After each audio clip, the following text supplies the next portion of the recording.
calls for a preliminary hearing in the case of State of Georgia versus Hannah Payne, charged in arrest warrant 2019 CW 52032 with the offense of murder without malice.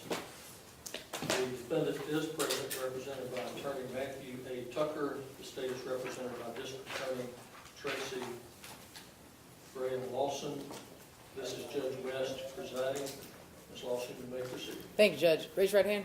Solemnly swear or affirm the evidence you're about to give this court in the case of the State of Georgia versus Hannah Payne will be the truth, the whole truth, and nothing but the truth, so help you God. Yes, ma'am. Make sure you pull the mic up and state your name and occupation.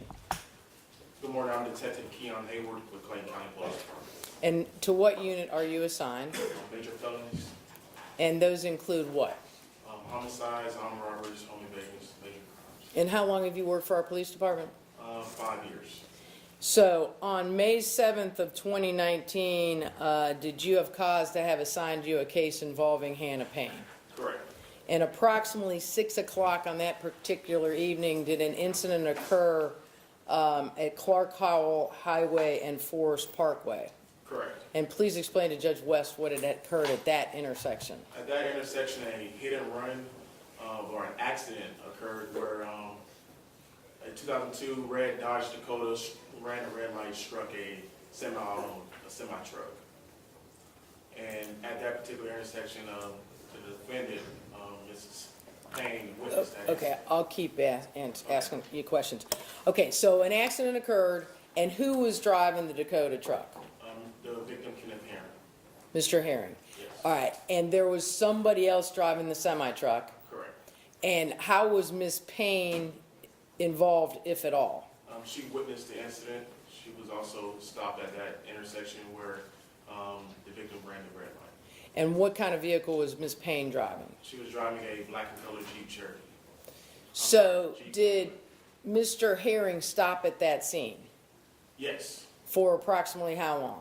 Approximately 20 minutes, 15 to 20 minutes.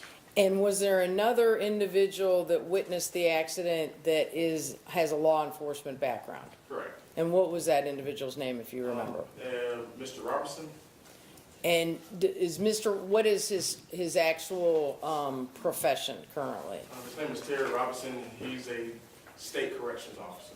And does he have any kind of special training that was relevant at this incident regarding Mr. Herring? Yes, he works in the infirmary at one of our state prisons here in the local area. So he's medical training. Correct. And was he able to speak to Mr. Herring? Yes. And what did he smell any odor of alcohol about him? No. And what did he think was, based upon his training as a medic, what did he feel was occurring with Mr. Herring? He believed that Mr. Herring was having a medical emergency. And what was his opinion as to what the medical emergency was? Probably in a diabetic shock or something consistent in that nature. And it was based upon what symptoms that he observed? He observed Mr. Herring to have red to orange eyes. He observed Mr. Herring walk around his truck several times. He was disoriented. He was asking what happened, who hit me, what's going on, and that's how he explained Mr. Herring. And police were called to the scene. Correct. And sometime after 15 to 20 minutes, what occurred with Mr. Herring? Due to the fact that Mr. Herring was not appearing to be in good health, Mr. Robertson asked him to sit down in his truck, and then Mr. Herring cranked up his truck, grabbed the engine several times, and drove away. Okay, was anyone at the scene calling authorities at that point in time? Correct. And who was that? Ms. Hannah Payne as well as Mr. Robinson. And Mr. Robinson, were he and Ms. Payne having any exchange of conversation?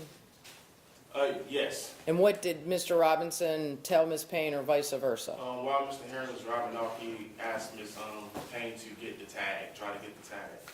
Meanwhile, Ms. Payne's on the phone with 911 operator? Correct. And what is the 911 operator instructing Ms. Payne to do? To remain at the scene, do not follow Mr. Herring. And did the 911 operator say that more than once? Several times. And what was the explanation given by the 911 operator? The explanation? of why she should remain at the scene? It's safer.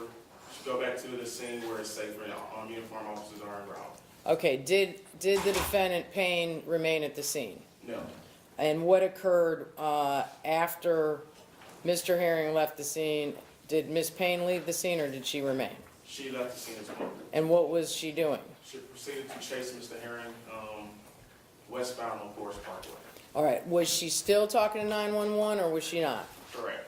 What was the reaction of the 911 operator when she realized the defendant Payne was chasing Mr. Herring? She repeatedly asked Ms. Payne to stop and do not follow Mr. Herring. Did the defendant Payne obey the 911 operator? No. All right, and so what happened at about 6:20 between, if anything, between Payne and Mr. Herring? Ms. Payne was able to position her vehicle in front of Mr. Herring's vehicle, forcing him to stop. Okay, so in an English version would be she blocked him. She blocked him in, yes. And was he able to progress forward once she blocked him in? No. Was he able to retreat or back up and get away from her at that point in time? No, it was heavy traffic at the intersection of Riverdale Road and Forest Parkway. So in effect, he was imprisoned, falsely imprisoned. Correct. All right, and then were there any people at that intersection that observed what was occurring from when that happened on? Yes. And how many people did you or other officers speak to that observed what occurred from this point on? Total of 4.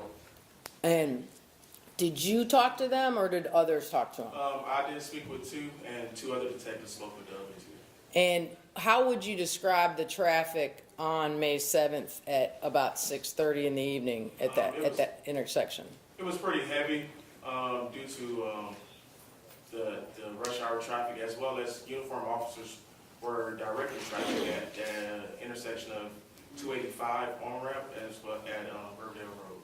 And do you know why they were directing traffic? Yes, they was responding to another call that was there where they had to redirect traffic. Another wreck call? Correct. So I'm not sure of the nature of the call, but it was something for them to have to redirect traffic. All right, so what 2 witnesses did you interview that saw what occurred from this point on? Miss Anita and Mr. Philip Erickson. And were they in separate vehicles or together? They were together. They are a married couple.